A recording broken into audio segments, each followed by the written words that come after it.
Katie the Candy Cane Fairy. Written by Tim Bugbird and illustrated by Lara Ede. In a gingerbread house on Lantern Lane, decked in red, white, and green, lived a singer, Katie Candy Cane, Fairyland's Christmas Queen. With her fairy sisters, Crystal and Glow, she worked throughout the year to perfect their famous festive show and fill each song with cheer. The secret behind the fairies' fame, the music and sparkle and lights, was extra special candy canes with magical red and white stripes. But then one winter's morning, Glow noticed something weird. Overnight and without warning, the cane's stripes had disappeared.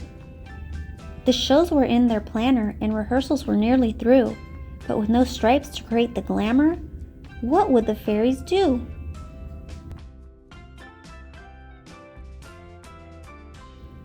Crystal said, "If we use our brains, how difficult can it be to put on a show without striped canes? Let's give it a try and see." But with no flashes and fizzes or musical magical stuff and a lack of sparkles and whizzes, it just didn't feel good enough. So the fairies jumped on their motorbikes and raced to Holly's cane store. "I'm totally out of stripes," Holly said, "and I know I can't get any more.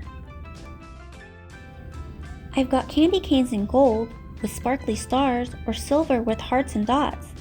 I've got a few in blue and purple too. Look around, I've got lots.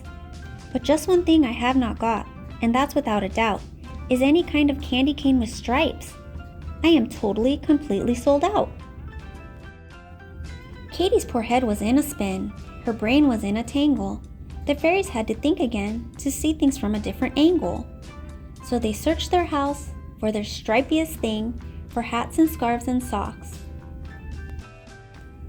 They wore them together with stripes on their wings and their stripiest party frocks.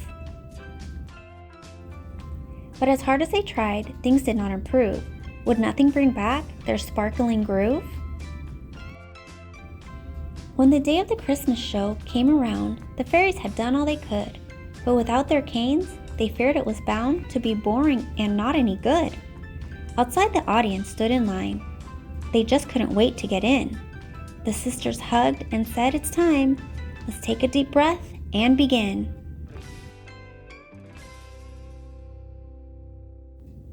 Alone on the stage, the fairies sang, softly at first, then stronger. Slowly they saw the joy they could bring. They didn't need canes any longer. There were no fancy sparkles, music, or lights, just the fairies singing their parts. But there was something special that winter's night, a magic that came from their hearts. As they finished their show, the audience cheered. It had been a wonderful night. The fairies bowed, then stepped outside and were met by a magical sight. Candy cane stripes hung shining bright like ribbons from every tree. They filled the sky with twinkling lights as far as the eye could see. Katie could barely believe it. Then from behind a Christmas tree, Judy the Garland Fairy cried out, "I'm sorry, it's because of me. I wanted the trees to be beautiful and sparkling like your show, so I took your stripes without asking. I've caused such trouble, I know." "What you did was wrong," said Katie, "but you tried to do a good thing, and tonight we've learned we don't need our canes. True sparkle comes from within."